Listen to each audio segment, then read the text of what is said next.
This is episode 72, where I'm excited to introduce you to a very special episode where I spend some time with Emilio Palafox and Rachele Brooke Smith as they interview me on their radio show, Relationship Renegades. This episode is jam-packed full of helpful life, business, and relationship advice. You can catch the full original episode on the Relationship Renegades YouTube channel. It aired live on Dash Radio, and we get a chance to get the full conversation right here on the podcast. I'm excited to hear some of your favorite takeaways. Enjoy the episode. Welcome to Alive by Design.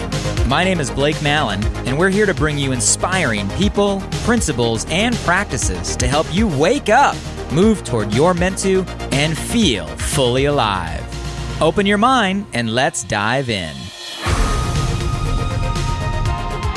Hey guys, before you listen to the podcast, I just wanted to say I really appreciate you being here. If you want to catch these episodes happening live, where you often can ask real-time questions or maybe even get featured on the show, make sure we're connected on Instagram @BlakeMallon and on my Facebook page, facebook.com/BlakeMallon.page, as I'd love to see you there. Love you guys. Stay safe, stay healthy, stay sane, and enjoy the episode. I'm one of your hosts, Rachele Brooke Smith. And this is Emilio Palafox.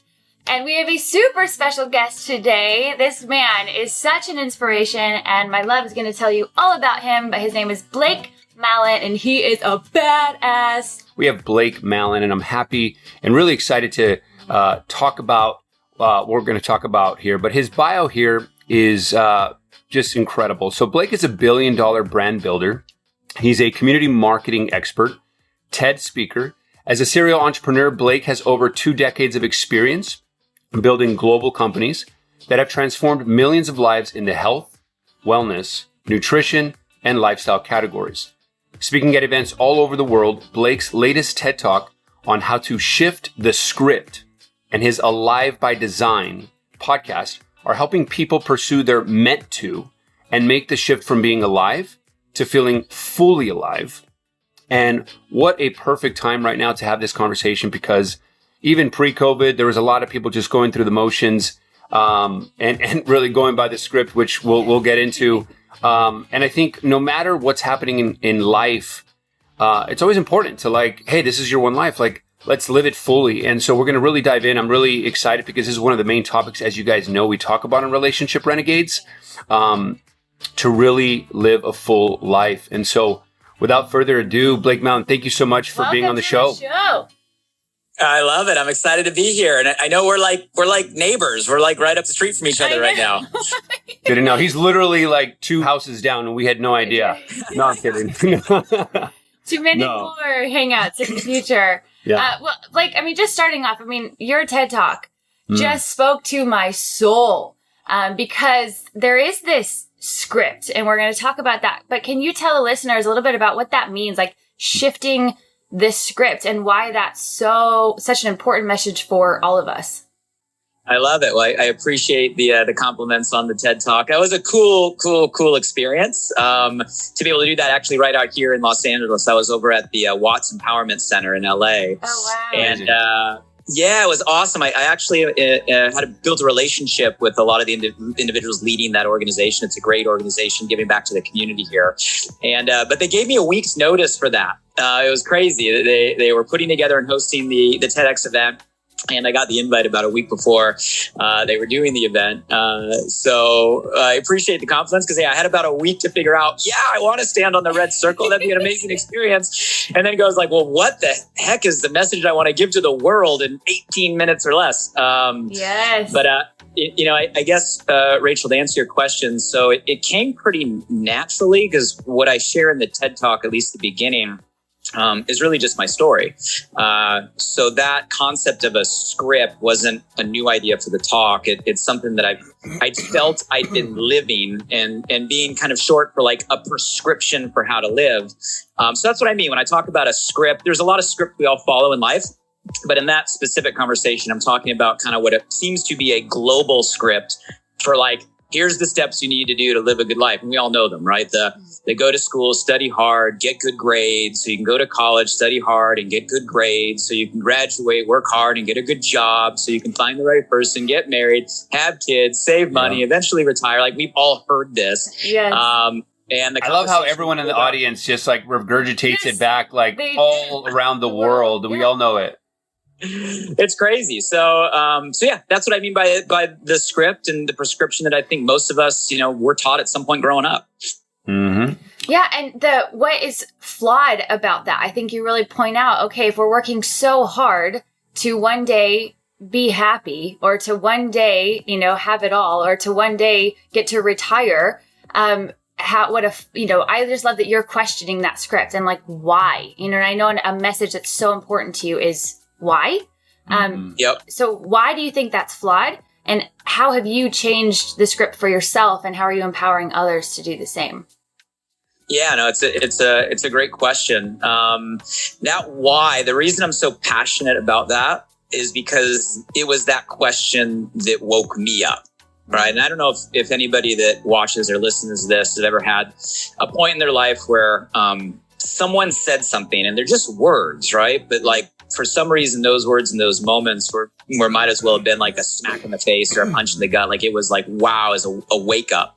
And that question, although it's a simple one, it's a short one. That's what woke me up. I was a sophomore year in college. I went to school down at UCSD. Emilio, I think you love to surf? I do love to surf, brother. Yeah, I love it. We're going to have to paddle out here in locally soon. But so I went to UCSD because really, truth be told, it's right above Black's Beach. And I was walking distance to Black's Beach. So I grew up surfing. But long story short, I went to UCSD and was going to school to be a lawyer. Or so I thought. And I remember I was taking my summer vacation interning for a district attorney. And I was literally just miserable. I was like, all my friends were having fun, enjoying their summer. And I'm sitting here in like, dressed up slacks and a shirt, filing manila folders and just like miserable. But I was telling myself like, oh, this is the price you got to pay. This is, what you're supposed to do. And I don't know. I had a mentor that maybe just felt I was, in a place where I was unfulfilled or unhappy or just not enjoying it. And he just asked me that question. He said, well, why are you doing it? And that was the ton of bricks moment because I didn't have an answer. I was like, isn't this what I'm supposed to do? Yeah. And boom, that was the first shift of realizing I was living my whole life for no better reason than it's what I thought or I'd been told I was supposed to do. And you guys probably have seen this. So like speaking to a lot of people all over the world, I'm amazed of how many people are still running motions, not because they're on fire, not because they love it, not because they're passionate, but because they think that's what they're supposed to do and they're feeling that way. So that's the shift. That was the moment. That's the why. Yeah, no, I love that. And I think it's like, we've heard it more and more about, finding your why, your purpose, your passion. I really like that, one of your values or that you really do is really just optimizing those for one. And I certainly can relate too. I mean, I remember my past life, if you will, is like, I call it my past life, but it's like years ago, finance, accounting, consulting, all in the oil and gas. I was like in Houston, Texas. And when I was there climbing the corporate ladder or consulting, it was just like, people were miserable there. We talk about it at happy hour, it was just the same routine. Like I was dying inside. It was lucrative, but I was dying inside every single time. And it was those questions, that growth mindset, right, if you will, having these conversations with yourself as to why we're doing this. And really kind of, and I think, it's so much because we have like two ways we process information, right? Like our subconscious mind and our conscious mind. And I think a lot of people don't realize that the subconscious mind a lot of the time is running the show until your conscious mind kind of says, hey, like whatever it is, whatever why question it is for anybody or whatever it is that wakes someone up, it reminds me of, I don't know if you've seen this meme or this picture, but it's a guy in New York City in Times Square. And it reminds me of this where, the first shot, it's a 2-part shot. And then the first shot is like the guy just looking around and he just sees the buildings and the people. And then the second shot of this is he has glasses on and it's like the awake kind of vision, if you will, to where, he sees things, he doesn't see buildings or people anymore. He sees like consume, buy, obey, this, that, it's like just like all the things like behind the veil, if you will, of like the script of everything that's kind of running the show. And it's like, we're in the perfect time, right? Where the great awakening, if you will. Yes. And so, I think just such a perfect time to talk about this and really dive deep. Yeah, and I think for people listening, they're like, okay, I'm in a job I don't like. I feel miserable. I'm working so hard and I don't know why. What do you say, or how could you say to listeners that might help them in the like, what do I do? Because I have to pay my bills. I have to feed my family. I have to, how can we help people have that awakening, but know the steps to take where they don't just go jump off a bridge, or, you know what I mean? Like something that is tangible for people where they can start to live more awake and start to change things without, starving. That's a great question for sure. I think you said a couple times just in that sentence, the starting point, Rachel, you said awake, right? Or awaken. Everything does start with awareness. Mm-hmm. And if you are at a point right now where you've already like made the decision that you want to or need to make a shift, like amazing, awesome job. You've already gotten through probably the biggest part, which is at least an awareness level that maybe you're going down a path you're not meant to. I think there's a lot of the population out there that hasn't even woken up. Like they still don't know, like, especially right now, this last year, there's obviously been a lot of conversation on like mental health, right? And people dealing with high levels of stress and depression and anxiety and all these different terms, right, that we try to use to represent like how we're feeling. And there's a long list of reasons, valid reasons, like why people might be feeling that. And we can go through that list. I don't want to focus there. Here's my fear, and I'll throw it back to you guys because you have a lot of experience, especially dealing with relationships. My theory is all of those feelings, let's wrap them up as like, you're feeling unfulfilled. You're feeling like something's missing. You're feeling like there needs to be more. That's why you're stressed, you're depressed, you're anxious, or have anxiety. Mm-hmm. I think that's our body, our intuition, our soul, whatever you want to call it, trying to send us a message that you are not being who you are meant to be. Like you are not doing what you're meant to do. Like you're in a box, you're following a script, you're trying to please other people, you're, trying to adhere to expectation.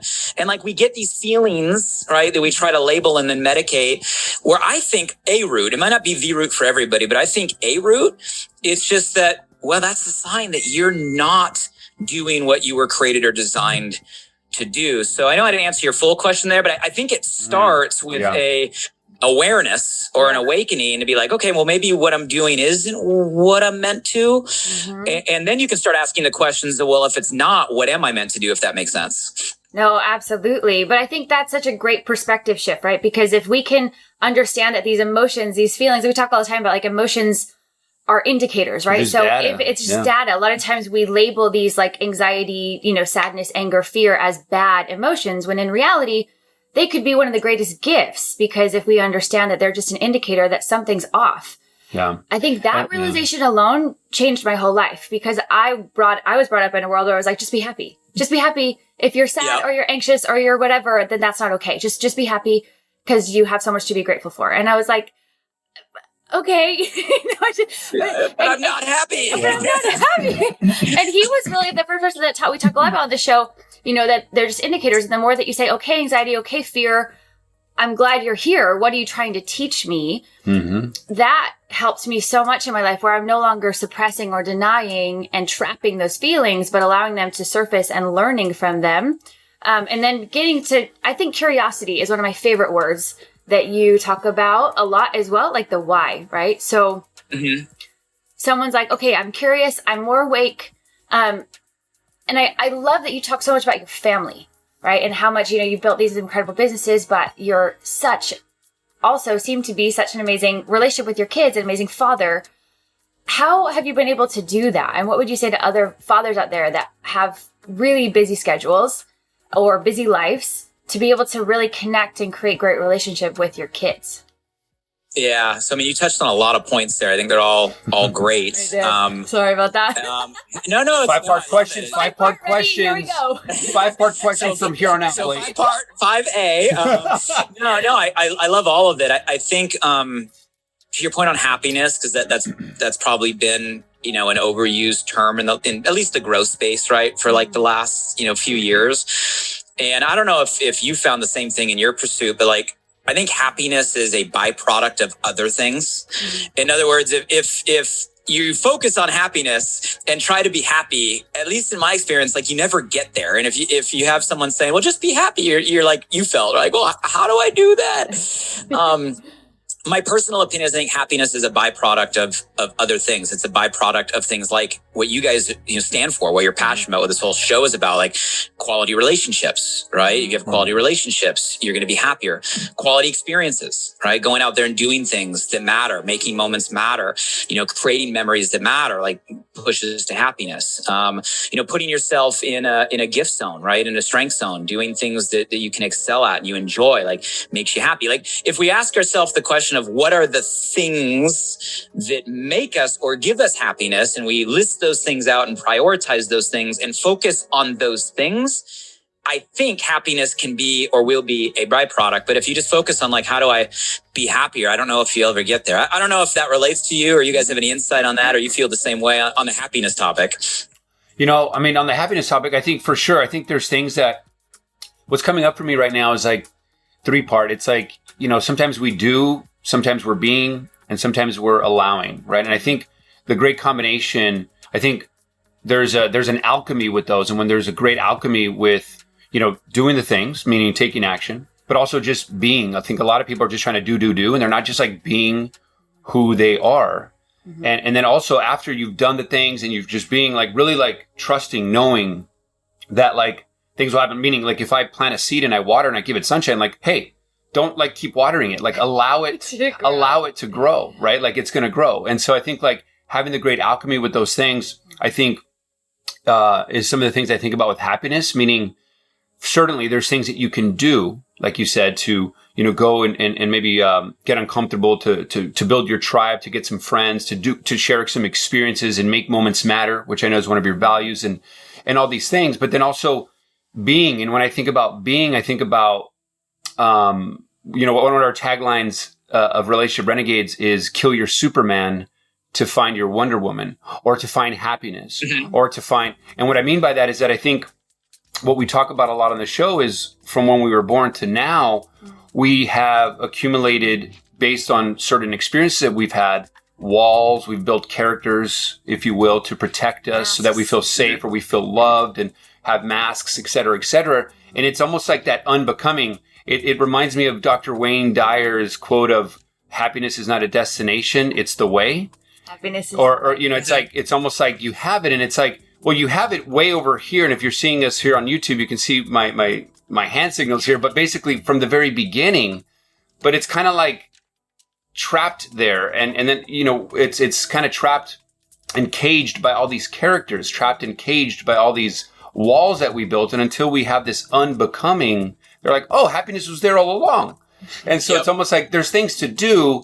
There's ways of being to really feel that real Superman really at the core. Mm-hmm. And then just kind of allowing kind of life, God, source, universe, whatever you want to call it, to kind of stir that all up in a pot and then see what unfolds, which is then the beauty, I think, of life and intentional living that you talk about, which I think is fantastic. I mean, so I guess we can, with happiness and intentional living, because I know that's what you want. You want people to be aware of things and you want them to live intentionally. Mm-hmm. How Wait, I want to go back to the father. Well, I know, relationships. Yeah. Oh, yeah. Fathers. Yeah. I think you guys have nailed the direction here. Have you guys ever heard of the Harvard study that's been tracking a whole graduating class for 80 years when it comes to levels of happiness? Are you guys familiar with this study? No, I don't know. So there's a study out there, and I'll give you the high level, not the details, but it's one of the longest running studies in this field of psychology, and it's done by Harvard. And they basically tracked a graduating class over the last 80 years of life for the main purpose of trying to figure out what leads to health, but health in terms of physical health, mental health, and you can just call it like quality of life and happiness, right? And it's this topic, you know, that we're talking about here. And I'll give you the punchline, right? The punchline is probably not what you would think in terms of the people that are the healthiest and the happiest, right? 80 years later. The punchline is it comes down to relationships and community. And it's the people that have the closest and best relationships, surrounded by people that really care, really love, really support, and a community around them. Doesn't have to be big, right? But a community they know they can count on.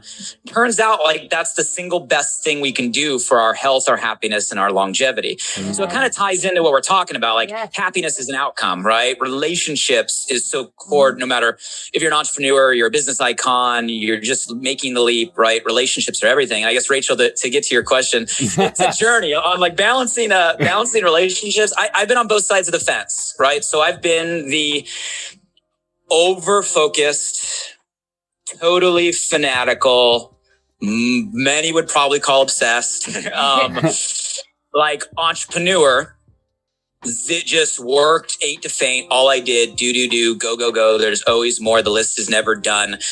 How can I collapse time, right? I did that for a long time. Like 15 years of my life, like straight. And I'm not going to say it didn't work, because it worked to the extent of, okay, yeah, I built a successful company, right? Took an idea, managed to go out there and turn it into something that went around the world, right? I mean, it did billions of dollars in sales from an idea. And it created, I guess, what many people might define as like success to some level. But the reality is, going through all of that, I did get at the point where it's like, man, okay, I've reached this sort of milestone and pinnacle, but like, I still felt like something was missing. And it still felt like there's got to be more. And I'm like, but that's not how the script was supposed to go. Like, you do the work, you get to the top, like you're supposed to be happy. Like, what happened? And you end up searching all over again. And I guess the punchline, it goes back to, at the end of the day, like having the right people around you and the right relationships matter. And you know, I think having the right significant other is a game changer. Kids is a game changer, like in life. You know, I have a son that's, 5 and a daughter that's 2.5. So like crazy times for quarantine and COVID, have little ones in the household. But yeah, your priorities shift, and you find yourself wanting to spend more time, with them, creating their experiences. But I'd be lying if I said like I had the perfect balance. But I'd be honest in saying like, that matters. That is a priority.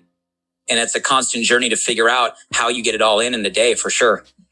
Yeah, no, I think, the biggest thing that I keep thinking about is I too, and I think one of the reasons we're so passionate about this message is because, we both had in our own different journeys, like I had a good amount of success in my living my dreams of being an actress and being in film and TV, yet I never prioritized my relationships. And I felt so unloved, so unsupported, no matter what amazing film or commercial or big campaign I was doing. I didn't have good friends. I had really unhealthy, toxic, like romantic relationships.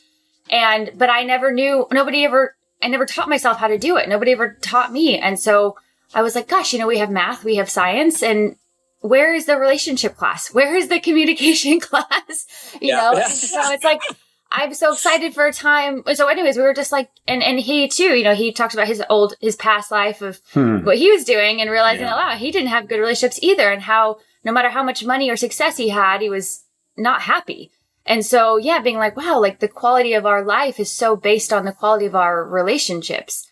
And so we're like, gosh, we got to start a platform that talks more about this stuff. Well, one of the things I love that you said, Blake, that it is true to the core messaging and theme of Relationship Renegades, is that you said, just saying, hey, look, I can't say that I'm perfect, and I'm still working on it. And then a balance, like just being vulnerable, like telling on, like, I think like in relationships, whether it's a man or a woman, when we say, hey, I need help, or hey, I could be better, and I'm not perfect at it. And just like being honest with ourselves and being vulnerable, and just like in men's work that I love to do, like telling on ourselves, like, they talk about this like samurai sometimes, and like you're going to go to war. But a lot of times in these men's circles, it's like not with anybody else. It's like, no, you kind of like turn that sword around and you cut yourself to say, hey, these are the things that I've been hiding, suppressing, denying, etc. So, when we think about relationship renegades, like, it's just saying, hey, look, I'm still on the journey. I'm learning, and I'm not always perfect. So I just wanted to honor and respect that, because thank you for being honest. It's that's what it's about, right? Like, we're in this together, and we'll be students for life, And I think, and I appreciate that, Emilio. And I think that's the truth for all of us, right? Is it's constantly a journey. And I think a big starting point is like letting yourself off the hook, especially for the entrepreneurs that listen to this and the achievers out there. Like, I don't know if anybody can relate, but if you have that mindset, you tend to give yourself over guilt. Like, you guilt yourself a lot. And because you always want to do everything in every direction the best that it can be. Yet there's only one you, and there's only 24 hours in a day. Yeah. So it's like, number one, recognize that let yourself, give yourself some grace, right? Yeah. Don't give yourself guilt. They're all important. It took me a long time as an entrepreneur to realize that taking care of yourself should be and needs to be a priority. You can't pour from an empty cup. It took me a long time to realize, instead of go, and maybe operating at a level 7, if I just took a minute to make sure I was rejuvenated, I could operate at a level 10. Now, it might be a little less time, but me at a level 10 at a little less time is better than me at a level 7 all the time. But it took me a long time as an entrepreneur to get around that, because we have that script in our head of, you got to work harder, push through, grind down, never give up, never stop, right? And again, but you got to take care of yourself, right? I mean, it starts, like you guys preach and you guys stand for, like, it starts with a relationship with yourself. You got to value yourself before you value anybody else. And then when you find a significant other, like you said, Rachel, you got to make that a priority. Like, where does that stand in your priority list? I'm weird. I'm one of the weird ones where I ended up marrying my high school sweetheart. Like, we've been together. Yeah, we've been together since high school. She was a junior, I was a senior, when we met. So we've been through life together. The creation phase, the up phase, the challenging phases. But we wouldn't have made it through all of that if we didn't make sure, our relationship was a priority through all of it. And then you have kids, and it's a whole new level. So you got to figure out, I think maybe the guidance for those looking for the practical starts with your values, your priorities. How important is, your career? It should be important. How important is yourself, right? And what you're doing for yourself? It should be important. How important is your relationship that you have or want to have? It should be important. How important is your relationship with your family or your inner circle? And I think it just starts with getting your arms around what is your priority list. And then at the end of the day, it comes down to time. Like, life is time. So what does your week look like? What does your month look like? And where do you want to fit all of that in? And I guess the last thing I'll say on this point is, wherever you choose to be there. If you choose to put this chunk of time into building your business or, pursuing your career, pursuing your dreams, awesome. When you're doing that, don't feel guilty you're not spending time with your significant other, friends, or kids, because right now you're focused on that. But then when you're spending time with your kids, your significant other, that's your priority at that moment. Don't spend time checking email with your phone in your hand or stressing out about, the issue that happened earlier that day.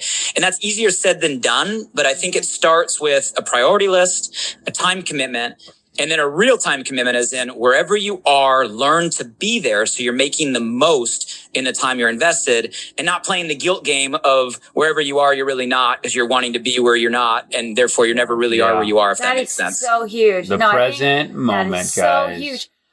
So I love that you said this, because I think so many people, especially in today's world, struggle with this so much. Is there something that you've done that has helped you really be present in those moments, right? Say you just had something like a fire that was at work, but you committed to your family that you were going to go do a family thing. How do you handle that situation? So a couple thoughts, just practical tips, right? And again, I'll admit, like Emilio said, I don't think anybody's perfect at this, right? I mean, I think just in our nature, it's very hard just to shift gears from minute to minute. But things that I've found have helped. I'm a firm believer, your calendar is always going to be filled. It's just a matter of who's filling it. So, I mean, it's I don't know if everybody watching or listening, there's always a full calendar. There's always stuff to be done. It's just a matter of if you're intentionally filling your calendar by your design, or you're letting everybody else fill your calendar with their priorities. Other people's priorities of your time will not usually match your priorities of your time. And if you're not protecting it, your time is going to get sucked and robbed and grabbed by everybody else around you nonstop. So I think number one is, if it doesn't get scheduled, it doesn't get done. Design your calendar based on your life values and priorities, not based on everybody else's priorities. Meaning I literally put everything in my calendar. So like, yes, I put work stuff or business stuff in my calendar, but I also put my time in my calendar, right? I put my family time, my kids' time, right? I make sure that we always have something on the calendar as a family to look forward to, something coming up, whether it's a half a day on a Sunday or a trip next month, right? But I block those out so I protect that, because I found if I didn't, then it gets sucked up by other things, often less important things. So I say number one, like actually schedule it. And it becomes empowering when you look at your schedule for a week or a month and you're like, okay, well, how much time am I putting in to X, Y, Z? Is that what I want, or I need to make an adjustment? Right. Mm-hmm. So it starts there. And then when you actually stick to it, right, I've found that, creating space, so chunking similar things. If you're going to get into a work mode, chunk that and try to get it all done in a series. If you're going to get into a family mode or relationship mode, kind of chunk that. If you can, create space in between. And then, lastly, Rachel, and this might be crazy to a lot of people, listening to this right now, like airplane mode is your friend. Like airplane, airplane mode. It's your friend. Like, I don't know about you, but if my phone's in my pocket, even if it's on and I'm not checking it, I can feel like messages are coming through. And just airplane mode for some reason makes it like, okay. So it might sound silly, but hey, if you're spending time with your significant other and you want to be present at dinner, you're not going to die. It's not going to explode. The world's not going to end if you throw the thing on airplane mode for an hour. Same thing with your kids. So those little tips, they've worked for me. I don't know about you guys. Have you found anything effective for you? Oh, man. I love what you said. I think that is so helpful. So helpful. Well, I think, guys, if you guys are just tuning in, you're listening to Relationship Renegades on Fun for Life Radio, where we're speaking with Blake Mallon, billion-dollar brand builder for over 2 decades, have done a lot with his life. And we were having an incredible conversation of, when you're filling your calendar, remember who's filling that calendar, which is so true. And I think I love the way that you described that, because, it's this idea of like structure creates freedom. And so that when you have that, it's like, okay, well then I know where I'm at. I know where I'm going, and I can say, hey, I can adjust it accordingly. No, I think we do the same thing. But what I've been doing recently, and I can only speak for myself, is making sure to do those personal projects, to do the things with us. Like I bought a Jesse Itzler's big ass calendar. It's called Big Ass Calendar, to like not only it's more about building the life resume, which is the reason why we'll be nomads traveling around the world this year, starting in March. Awesome. I love it. But that's a whole nother story. But for those tuning in, guys, we're going to be tuning into our first segment here in a bit. Rapid fire questions with Blake Mallon. Oh, this is my favorite. I love this section. But before we go in, I wanted to just to kind of leave people at a cliffhanger, given that we're talking about scripts, Blake, and I love in the TED Talk that you did, you're talking about, back in the day from agriculture to manufacturing to and that there were scripts for those times, right? And I think I love that you talked about like the generational gap or generational fights, but that, it's, I think you described it as but just a bad phone connection that, you're saying like, hey, follow the script, this generation is saying. And then the other generation, millennials, Gen Z, whatever, is saying, hey, it's not working. And then trying to create, right? Like you say, very key word, to create, and adjust the things that are, and really creating a whole life plan. Now, with that in mind for our listeners, when we speak about relationships, one of the things that I want to have a conversation after the rapid fire questions is this notion of when you enter into marriage, right? So we just got engaged in December. And congratulations. Thank you. We're very excited. And so, there's a script out that says, and bear with me here, is that marriage is going to be hard. That, or maybe there's a script of like all the old ball and chain. And there's all these like sayings around what marriage is in a traditional sense. And in those people talking, that generation, a lot of times they didn't have the self-development books, podcasts, conferences. They didn't study it every day. Like, let's say we have, since we've been 6th grade self-development junkies for our own reasons. There's a generation who didn't have that. So then they went through pains and sufferings, and then they're sharing that script. Like, hey guys, it's hard. It's this, that, or the other, And my challenge, and I think both of our challenges, is what if? Why does it have to be that way? Mm-hmm. And not saying that like, and I'm not saying that there's going to be like the ups and downs. I'm not saying that there are going to be those challenges. You know what I'm saying? Like, where I'm going with this? Like, why does it have to be that hard? Why does it have to be this and that? Like, if you had the communication tools, maybe things would never like get to a place where you react to that. If something explodes into an argument, like, because I've certainly been through the 10,000 toxic relationships because we talk about that, but I want to be able to explore that more in depth about like, what is the current script in marriage right now? Or just relationships in general. Yeah. And can we shift the script, as you would say? Yes. So if you guys want to know more and dive deep with Blake Mallon on how he shifts the script, stay tuned after our rapid fire questions. All right. So getting into rapid fire, and then we're going to hold that thought, guys, and get to it right after. Blake, this is one of our favorite little segments, just a fun way to get to know you better, to think on our feet, and to have some fun. Yeah. So rapid fire questions. These are just like, you have to answer fast, like there's no thinking about these. It's like gut reactions.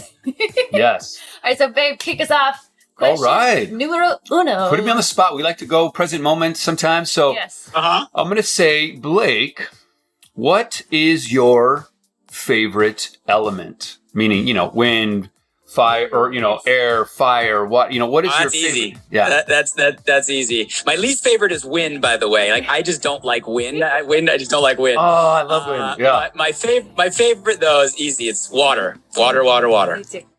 Nice. Okay. That's her for sure. She's got to be near the water. I just have to be near the, is there just quick, why is that for you?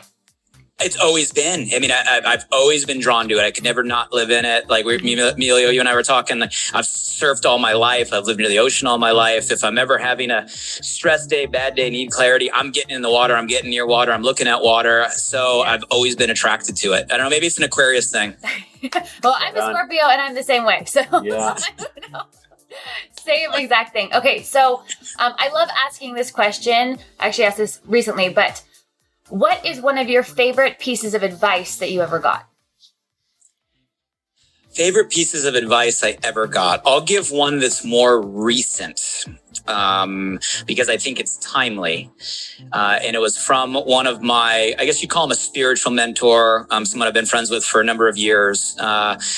And we were having a conversation in relation to what was going on in the world last year, 2020. And the piece of advice was this, that our potential is not based on what we achieve. It's based on what we overcome. And for me, I love that because I've spent my life, and I think a lot of us, we compare ourselves to what everybody else is doing. And we look at a scoreboard, whether the scoreboard is a bank account or a metric or a number or amount of followers or, some sort of result. And if we're not getting the results we want in the moment, we devalue ourselves or we think we're less. And there's a lot of people in the world right now that maybe are not getting the results going through 2020, 2021, where maybe you want, but that doesn't mean that you're less of a person. I think our potential is not tied to results. It's tied to what we've overcome. Mm-hmm. I love and that. what we, yeah. So I think that's a big one is what we overcome makes us who we are, makes us stronger. And let's face it, the world's overcoming a lot right now. And that makes me excited for where we're going. Love it. Love that perception. And it's so true. Rapid fire question number 3. If you were to believe in past lives, what past life do you feel you've had? Who are you? Who are you, Blake? Who are you, Blake? If you had a past life, who are you and where were you? And we're not saying we don't know about this. We're just saying let's have fun here. Yeah. I love it. Disclaimer. Yeah. I've never been asked that question and I've never thought about that question. So if I were to have had a past life, what was I? Maybe a teacher. Okay. Maybe some sort of teacher, some sort of educator, someone that enjoyed sharing what I learned in some way. So that'd be the first thing that comes to my mind. Yeah. I love that. Right on. All right. Rapid fire number 4. You talk a lot about making memories and experiences. What is your least favorite travel experience that you've had? I want to have the favorite, but at least it is. Okay. No, because here's the thing. A lot of times the least favorite is like the crazy least favorite travel experience. Yes. Well, the crazy ones are the most fun, I think. But okay, we can say either one that you want to say, either least favorite or the craziest travel experience. Oh no, I can go to least favorite. That's it. You're just, I'm getting a little sick thinking about it. It was 2 years ago. My wife and I were going to Montego Bay, Jamaica for our anniversary. We were bringing the kids.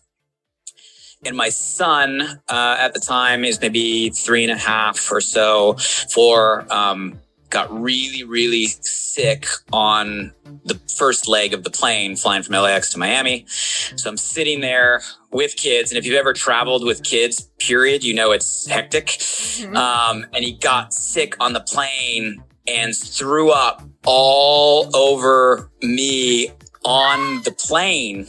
Right.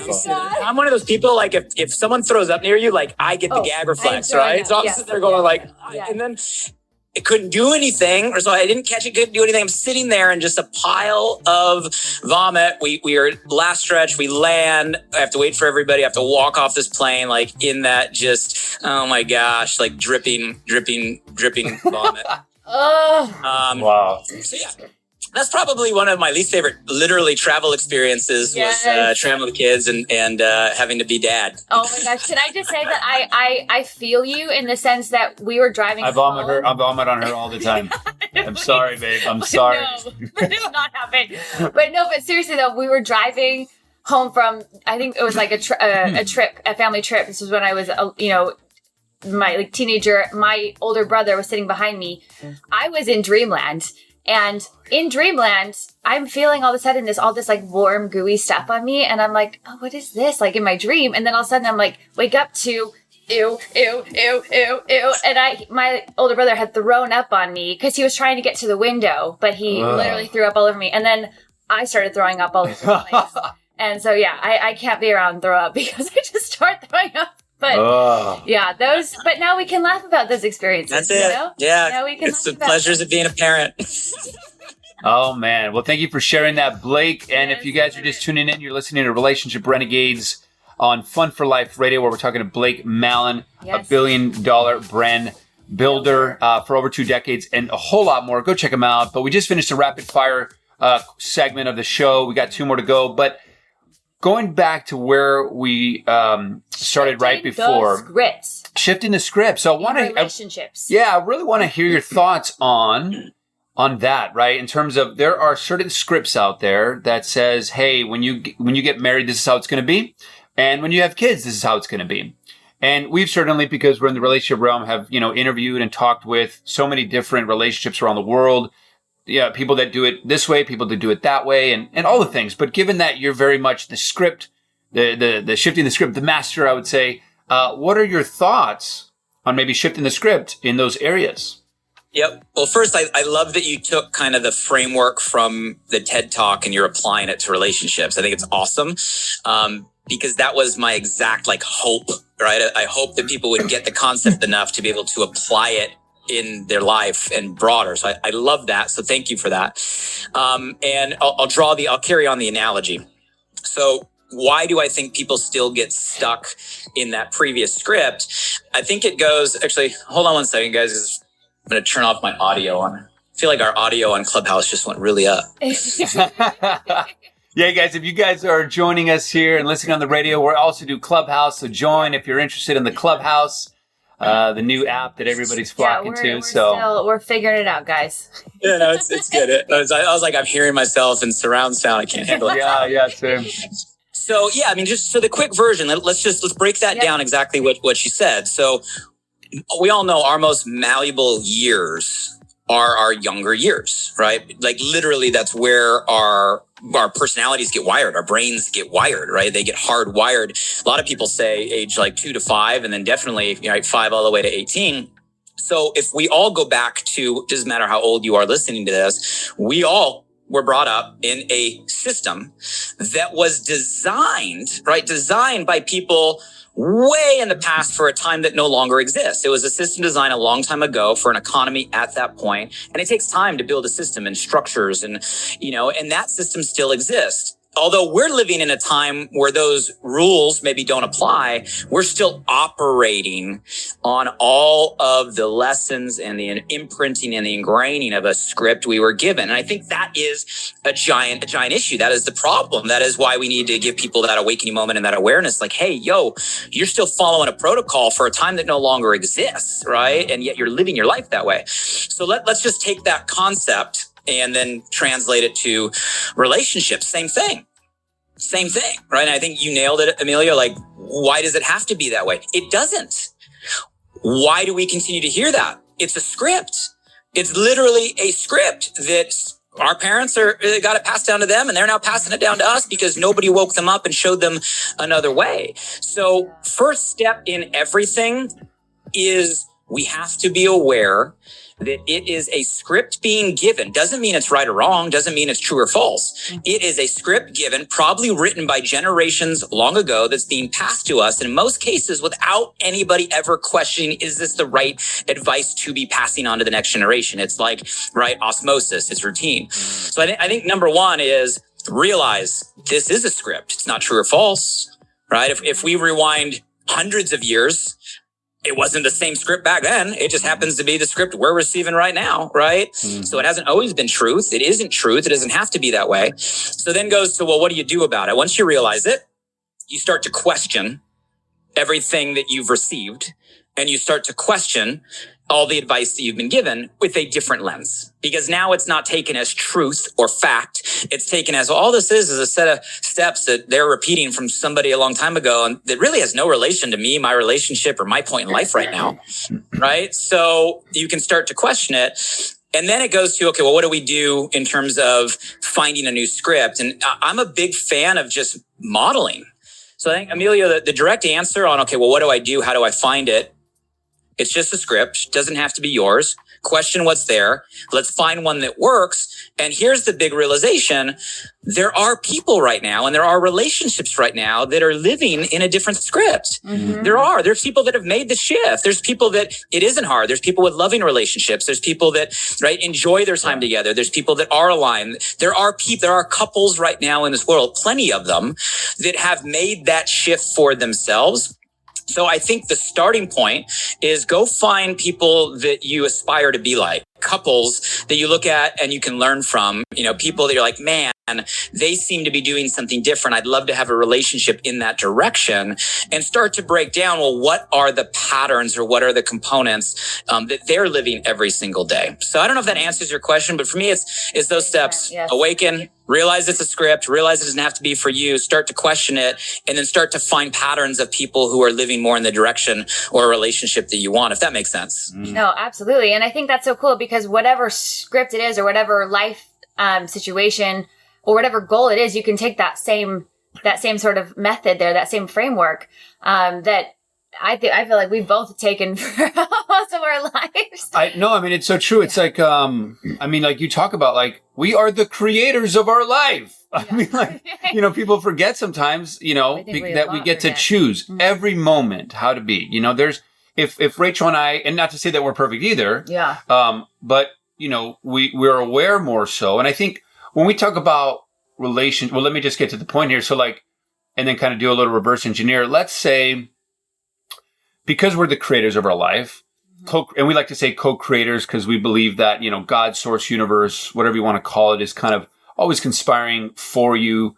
And it's this really beautiful balance. And, but, I can choose that if I feel like a fight's about to break out or something's kind of bubbling up, it's all, again, our tagline, like, kill your Superman to find your Wonder Woman. In short, what is Superman? The ego. Like, would I rather be right in this relationship, or would I rather be happy? We were talking about happy. And it took some time to finally say, look, it's okay. Sometimes I get, like, for instance, I'll just make this real. In the past 2 days ago, I was getting passionate about something. And sometimes when I get passionate about something, it can seem like I'm raising my voice and yelling.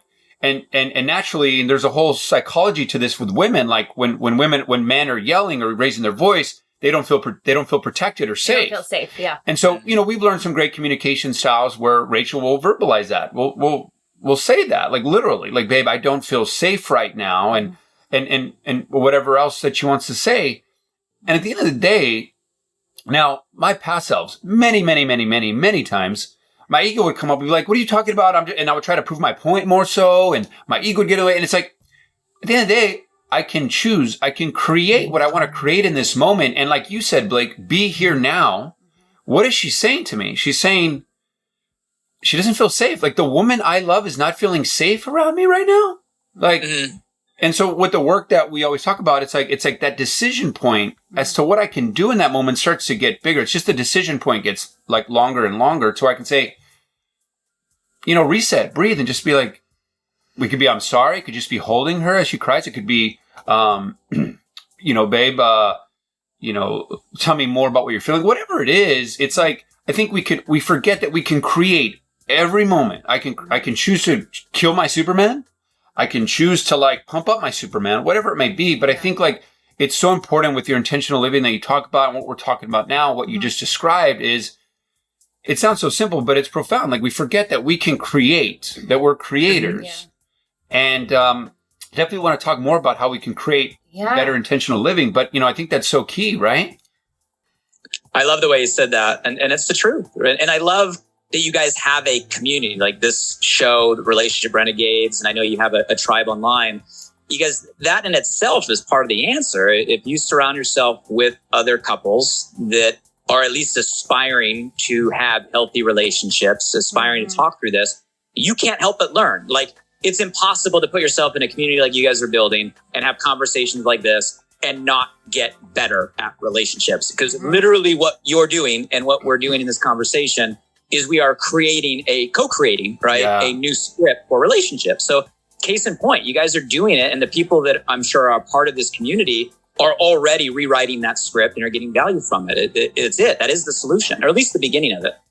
Well, and I just want to say too that like, it is not always easy, right? When we have emotions that come up and we have like, or big things that we might be working on and like life hits us in the face, or like the person that we love didn't maybe hear the thing that we wanted them to hear when we were getting passionate or getting loud, right? Like understanding each other. But I love that you keep saying awareness is key, right? Like the awareness, because if we are not aware, we don't know what we don't know. As soon as we start to understand, then we can start to be aware and start to ask questions and to change things. And I think the example that he was talking about, I was so aware that like, okay, I have the choice right now. I can either yell at him and tell him that he's crazy and that I'm so angry at him. And I'm, I could choose that, or I could choose to just say what I actually feel. Like I actually just, hey, I know you're trying to encourage me, but the way you're doing it, I'm feeling so unsafe, and every part of me wanted to go isolate myself, wanted to just be like, I just want to go away. I don't want to be around you right now. And every part of it was so hard for me I just sat there and I closed my eyes and I was just breathing for like 10 minutes. And then I was like, okay, able to say that. And then that choice ended up with us, instead of being fighting and disconnected, ended up with us being like snuggling and loving each other on the couch afterwards. And we both had this moment of like, wow, we could have just chosen something completely different that led to a completely different outcome. So I just want people, if you're listening, or, it's not easy. Oh, it's not always easy, but it's so worth it. Like that choice to choose a different script, is so worth it. In your relationship with your wife, have you guys ever experienced something similar, or when you're feeling those emotions come up and, for our listeners, they're like, yeah, but how do you do that when you feel crazy and you feel like they're so wrong and you're right? What do you guys do that helps you in those situations? I love it. And yeah, it's 21 years together. And like I said, growing up together. So there's been a lot of different seasons and a lot of different phases. I want to highlight 2 words that you said, Rachel, because they are the key. And the words you said were, I feel. And this one is hard for guys, right? A lot of guys, right? Not all guys, but it's hard for a lot of guys. Women are naturally, in my experience, a lot better at this. But you can't argue how someone feels. How someone feels is not debatable, right? It's not debatable. And, I think that's something we all, but guys out there listening, you can't debate feeling. You can't argue feeling. There's no way to be right or wrong on feeling. Like how someone feels is how someone feels. That's the fact. Okay. So I think just down to like simple language or tools, not focusing on, what's the issue or what's the stance or digging your heels in or who's right and what's right and everything that we can get sucked into. It's getting down to the root of, okay, I feel this way, right? Because of this. And I found that diffuses a lot of the conversations, and it works both ways. So guys out there, I don't think that's just, something that, our significant others can say to us. Like, we have to be strong enough and willing enough and open enough going against that whole masculine script we've been taught to be able to say, like, look, this is how I feel. And this is why. And if somebody argues that, I literally say, look, you can't argue how I feel. Some people will try to argue that. It's like, so I think that's a big one. I think just small but practical tips are make a rule never to say something you're going to regret saying later. Like, we know that, like, if you say something instantly, you're like, I'm going to regret saying that later. So I think developing kind of the emotional intelligence or the pause, or the self-discipline, just don't say things that you're going to regret saying later. And maybe one other just realization is, none of us is perfect. So like, the minute you're willing to cast a stone, be prepared for a stone to be cast back, right? The minute you're willing to cast judgment on others, be ready for judgment to cast back. And a lot of times in my experience, those that do judge most often are people that have the most to be judged. So I think those things, I know it's easier said than done, but, don't be so quick to cast a stone. You're not perfect, right? They're living with you, they're loving you, and they take you in all your imperfections, right? You got to give some grace, and don't say something that you're going to regret later. And when in doubt, just ignore the issue at hand, topic at hand, who's right, what's right. Agree to disagree, focus on I feel because, and I think that'll get to the root. So those are some little things that I've found effective over time. I love that. Amazing. Thanks for sharing that, Blake. Another thing that's coming to my mind with this theme of scripts and all the scripts that are out there, and whether we're conscious of it or not, when we speak about in the state of the union that we're in right now, and this is not getting political or anything, it's just more of like, we have a new generation coming. Yep. And they're in a different world right now. And I'm curious as to what scripts you feel that this new generation coming up is receiving. And maybe diving into that as to how, first, what is that in your opinion? And two, whether it's good, bad, or the other, like, just how can we co-create a world where we help optimize or elevate or enhance or help that generation? Because I think it's important, right? You have kids. We soon will be having kids. So I'm curious in your mindset and your experience and competence, what you feel the current generation is receiving as a script. Yep. Emilio, I'm scared. Yeah. That the script they're getting still today is very similar to the script I was given, you were given, for me a while ago, right? I turn 40 next week, so I'll be celebrating my 40th birthday next week. Happy birthday. Happy birthday, brother. Thank you. And that's my fear. Like, that's my fear. And I think about that. Like, I think about that for my 5-year-old, he'll finish his last year of preschool this year, and then he moves to kindergarten, next year. But I think about that. Like, is it going to be the same curriculum? Is it going to be the same rules? Is it going to be the same framework? Is it going to be the same script? Like, has it changed? I've been out of there. So that is my fear. I don't know. I'm not in the classroom. I'm not going through it. I don't know if it's changed. I don't think it has. And if it has, not enough. So that is the fear. And at some point it does need to shift, like go macro, big vision. Like at some point, the whole script in the system will need to shift. Now, don't get me wrong. I'm not anti-school by any means. I'm not anti-education by any means. I'm just saying maybe the approach, right, or the structure we are teaching could better prepare our next generation for the current world we live in. Yes. But it's going to take a lot of people, right, waking up, enough of the right and influential people wanting to make the shift, and a huge organized, orchestrated effort, right, to repair that system. I don't know how and when that's going to happen. I know it's long overdue. I know the millennials are kind of breaking the glass. I know the Gen Z, right now coming up is like marching to their own beat. Maybe it's going to have to be to the Gen Z have the authority to shift it. I don't know. But I'll answer the second part of your question. I don't think the new script is a script by old terms, meaning I don't think there's a single set of steps we can give to somebody like we've done in the past.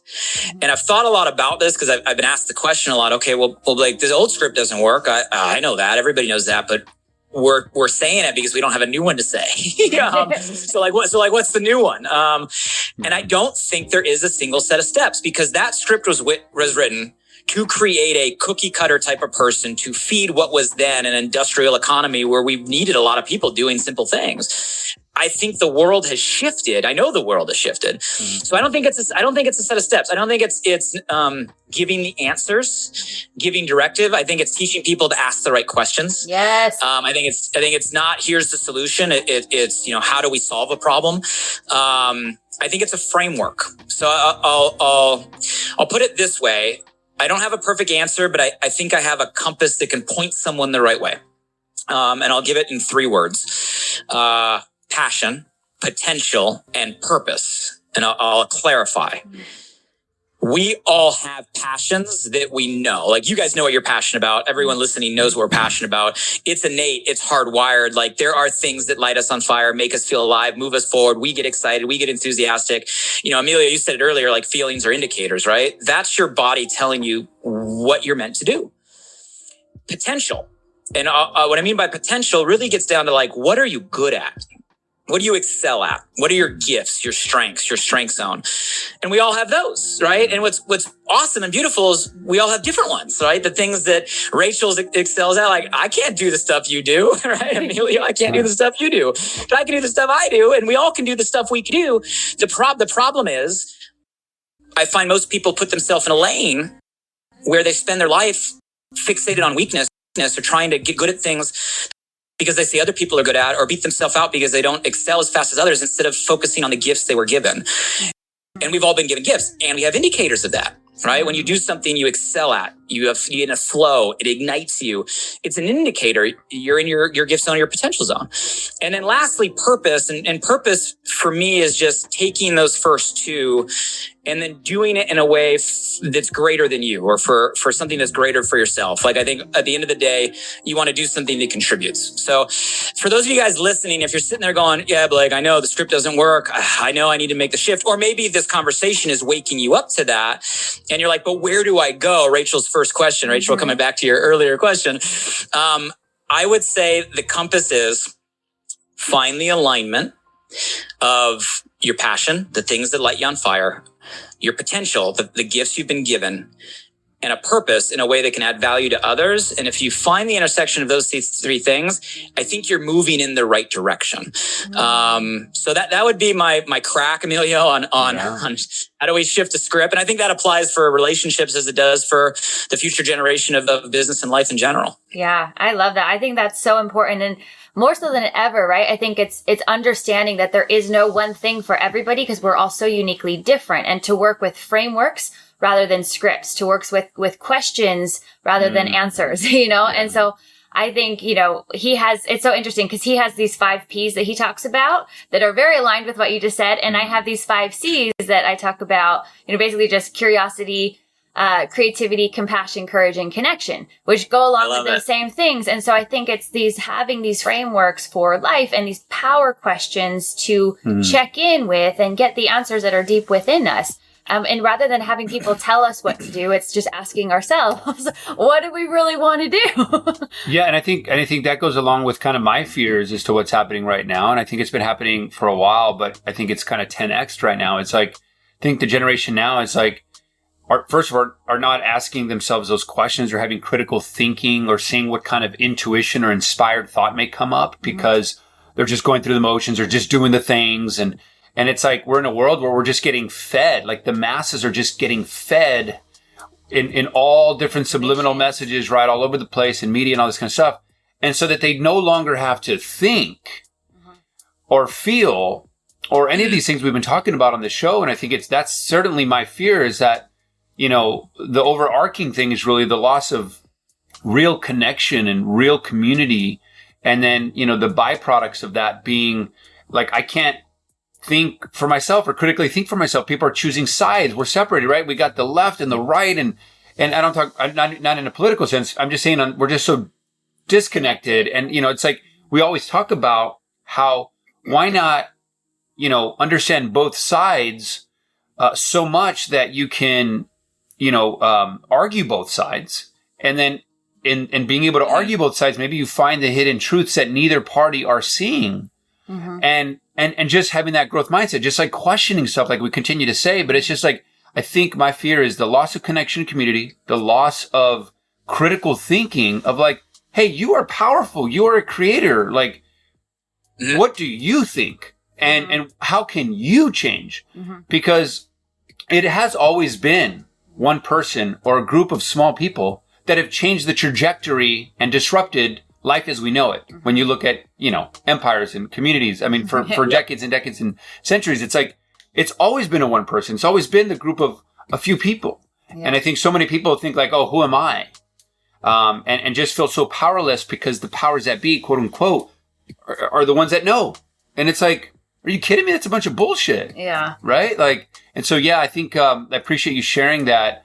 And I just hope that, you know, on all of our platforms, we can help inspire people to get their power back, to find their purpose, their passion, their potential, because they have it. It's waiting for them. If we're silent, cut out the noise and really see what arises. Yeah. I love it. I love it. That's the direction we need to go. And people like you two and hopefully people that listen to this and get inspired and move in this direction, you know, to create change. It's never, like you said, a small group of people that do like extraordinary things. If you want to create real change, it just takes a large group of ordinary people that just get passionate, excited to do very simple things. But the key is doing simple things all at the same time. And if we can just ignite enough people to see it, to awaken, to make the change in their life, and then just to be an example by how they live, at some point things will shift. Like I believe that. And sooner rather than later is my hope. Yeah, I agree. Well, and that's a perfect transition to get us into one of our favorite segments is the Renegade segment, right? So the Renegade moment and or breakthrough moment. And everybody that is just tuning in, you're listening to Relationship Renegades on Fun for Life Radio. I'm Rachele Brooke Smith. And I'm Emilio Palafox. And we're speaking with the one and only Blake Mallon. And we're about to ask him one of our favorite questions, which is, you know, what is your renegade moment that you want to share with listeners? A moment where you chose differently, a moment where you went against the grain, a moment where you really were like, you know what, I'm going to be a freaking renegade and do something different this time. Yeah, life-changing experience. Yeah. Yeah, the life-changing moment. I mean, I'd be inauthentic or lying if I didn't go back to the story I started with, because that was my moment, right? Yeah. So if we're looking for a defining moment, it was that moment when someone asked me why, and I realized in that moment, oh shoot, literally I spent 18 years of my life following a script. Like I remember at the time in my room, I had a piece of paper that was literally just listing my resume. Like I was literally, okay, I'm doing this and this and this and this and this. I'm literally building my resume, right, as I'm going through so I could have the perfect pitch to the law school I was going to apply to. And it was literally that moment that woke me up. And I remember like it was visceral for me. Like I felt lied to. Like I was like, I felt, not to go like overboard, but I'm explaining how I felt in the moment. Like I felt, whoa, did I just waste 18, 19 years of my life running motions, following a script, for no other reason than it's what other people at some point thought I was supposed to do. And then I immediately, Rachel, casted that feeling of like wasted life forward. And then I was like, well, if I don't shift and I keep going down this road that I'm going, this supposed to road, well, I'm going to feel this same way 5 years from today, 10 years from today, 20 years from today, 30 years from today.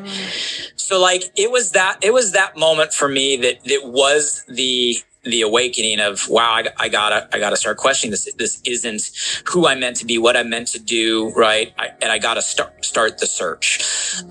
So, and for people out there, like, you may not have like a defining like single moment, and it doesn't have to be like some guru or some like breakthrough, or it literally can be just the point where you get where the pain is big enough, the pain that you've been through, the pain that you're going through, or the pain that you project. Like, you get to a place where like the pain is big enough that you make a change, right? And that you make a shift. And for me, that was it. And it was a hard shift, because like, I was the script. Like, I was the graduated high school with a 4.2, student body president, top university, graduated 3 degrees, Latin honors, magna cum laude, gonna be a lawyer. Like, it didn't get more like cliche. And then here's me. I ended up graduating college early, getting my classes done just so I could go full-time as an entrepreneur. And I remember all the questions of all like family and friends graduating. Oh, you graduated college early. Like, what are you going to do now? And, they're thinking, I'm like, oh, I'm going to this law school. I'm going to go do this. Or I took this job. And no, my answer is, I'm going to start a business from my home. And people thought I was completely nuts. Like, they thought I was like, what? Like, I still have the reactions of people's faces burning in my head. And so like, I guess that's the renegade moment. The renegade moment was first the awakening, and then the decision to stick with it despite what I felt. And it probably felt more than it was. What I felt everyone around me expected me to do. And that fight of the expectation, or going against the grain, or being the renegade, as you guys say, that was years of fighting that type of doubt. Am I doing the right thing? Is this really the right decision? Should I go back? Are they really right? But sticking to that decision and following what felt right instead of what I was being told, I guess that would be my moment. I love that you even talked about, what came up for me there. And thank you for sharing, Blake. Some of the pain or the suffering, I forget who said this, but there's a quote that says, it's not the resistance, it's not the change that causes the suffering, because we all want to change. And it's the resistance to change that causes the suffering. It's like, and so along that journey, you say, hey, it took years. It's a journey. It's the hero's journey, if you will. What kind of resistance did you face? And how did you, what were they? What lessons, were there for you along that journey of trying to actually finally make the shift completely, right? Because you're going to be on that journey. What were a couple maybe tidbits that you can maybe add to that? I'd love to hear. Yeah. And for me, it was an entrepreneurial journey, right? So for me, it'll probably speak more to those of you that are entrepreneurs, or solopreneurs, or maybe you're at a place right now where you're like, yo, this whole pandemic quarantine is forcing you maybe to reevaluate, and maybe you're realizing you want to make the jump, right? To pursue kind of an entrepreneurial direction. The world needs it right now. We need you. I think that's going to be part of the solution, is more entrepreneurs creating new solutions. So make the jump. I would say, if I were just to think of some of the top, not in any particular priority of struggles or resistance, what other people think. It affects all of us, right? So having to fight the expectations of those around you, sometimes people that you love most or that love you most. I have found, though, that even though you might go against an expectation, or you might feel like you're letting people down because, you're not living up to, the script they thought you would pursue, I've found that the people that really care about you, love you most, if they know it's what you want, like if they know it's something you really are passionate about, and they feel that in you, not a whim, not a fad, not a like you have an idea tomorrow and you gave up on it the next day, but like if they know you're passionate, they support you. They come around, right? They will support you. The people that should stay in your life, and the people that love you most, they're going to support if they know it's something that's real. The problem is, so many people go on whim decisions and start and stop and play this like overnight entrepreneur game. Sometimes we get that resistance, rightfully so. It's because we're not really sticking to it. But if you really go out there, make a commitment, draw a line, stick to something, the people around you will support you. But that's a resistance, right? Going against the grain, going against the expectation, and battling that rejection, or fear of rejection. Yeah, I think would be a big one. I would say fear of failing hits us all, right? Especially as an entrepreneur when you leap into unknown. And I guess my guidance is it's never going to be perfect. Don't strive for perfection. You're going to make mistakes. You're going to mess up over and over and over again. All that is normal, right? Yes. And instead of stressing out about it, just make a game of, well, how many mistakes can you make? How fast? Like, how fast can you read? How fast can you learn? How fast can you fall? How fast can you fail? And how fast can you get back up? Because the faster you can do all of that, the faster you figure it out and you get to the other side. But you got to be willing, because again, we've been taught that we're not supposed to make mistakes or supposed to fail, or we have to be perfect. So I would say seek progress over perfection. Yes. That's my favorite quote, seek progress over perfection. Like, I love it. And the resistance thing, to expect it, right? Because so many times if we know that resistance is going to happen, if we're aware of it, we're like, oh, okay, expect it. To be expected. I'm going to mess up. I'm going to have resistance. It's like, what do I do with it though? That matters. And I am just noticing too that we got to wrap up quickly here. So I want to jump into your favorite find. So really quickly, just like a favorite find that you want to share with the audience. Could be a book, a poem, a song, a service, whatever it is. Just a favorite find you want to share. I love it. So through last year, through COVID, through quarantine, I think all of us are seeking nature, like get outside. That's been me and my family. So I think some of my favorite finds have just been going and finding just nice places outside, places that have been there forever. We've driven past all my life that I never valued until now. And spending time in places like that. I think, Rachel, we were talking a little earlier because we kind of share maybe a love for hiking and getting outside. Just this last weekend, I found a little place, Solstice Canyon, which is out here in Southern California, Malibu, off Corral Canyon, and just took the family for an amazing little hike. It was just beautiful, awesome destinations, awesome scenery. We've been going out to Leo Carrillo State Beach on sunsets, and there's an amazing just kind of rock pile you can sit on, and it's a perfect view of sunset this time of the year. I've been finding little places, even walking distance from my house, just hiking up to the hill and enjoying the lookouts, enjoying the view. So for me, some of the finds have been just places to be out in nature. And if you're not in Southern California, I bet you have similar places in and around you've overlooked. And I would challenge you, just go get out and appreciate nature and being outside. Go catch some sunsets. It'll make you feel better.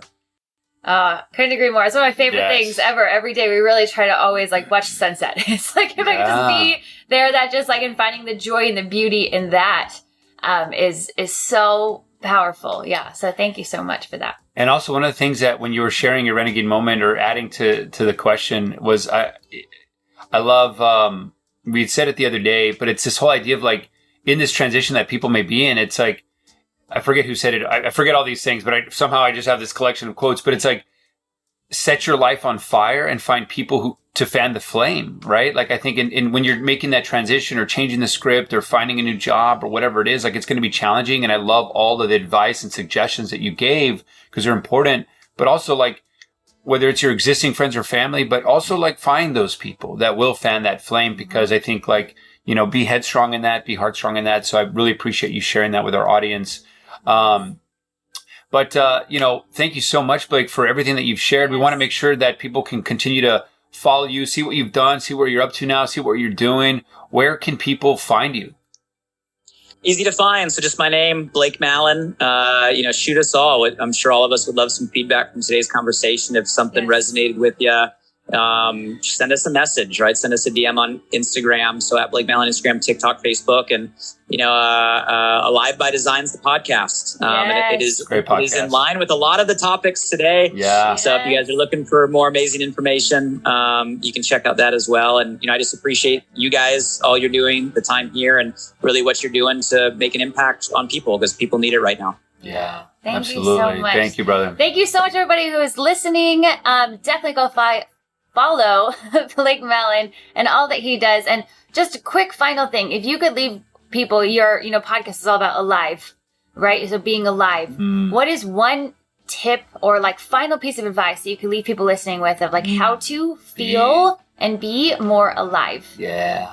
I love it. And that was the thing when I read about your guys' show, we both have and use fully alive. Yeah. Fully alive. Seriously. Fully alive. So That's the whole point of life. Yeah. Like if you're living life right now and you're not feeling fully alive, you missed the whole point, right? So I think my one piece of advice is, if you're not feeling that way, right? You're meant to feel that way. If you're not feeling that way, go re-listen to this entire conversation, because we addressed maybe some of the reasons while you're feeling the way that you're feeling. And in my opinion, right, in experience, to feel fully alive, put yourself in that alignment of your passion, the things that excite you, your potential, the things you're good at, right? And your purpose, how you can contribute.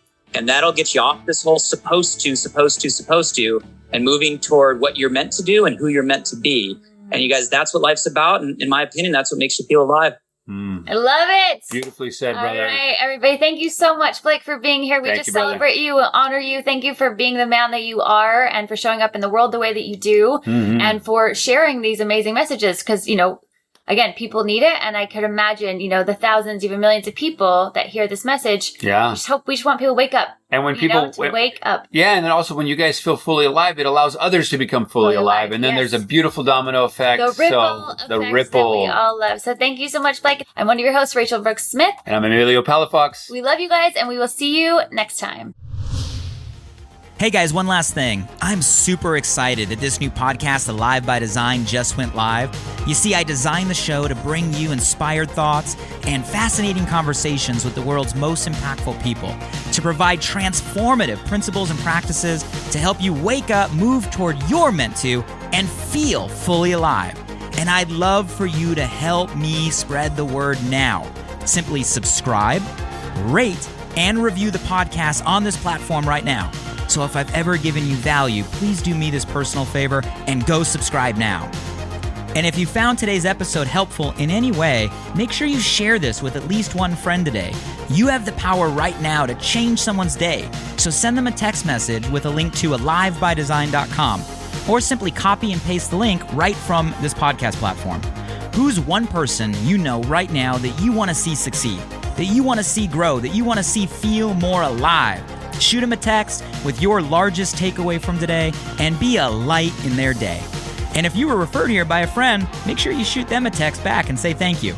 I'd love to hear from you directly on what you got from today's podcast. So if you're up for it, drop by my Instagram @BlakeMallon and shoot me a DM. And as always, thank you for showing up. I'm grateful for you, and I hope our time together today in some small way helped you feel a little more alive. Until next time.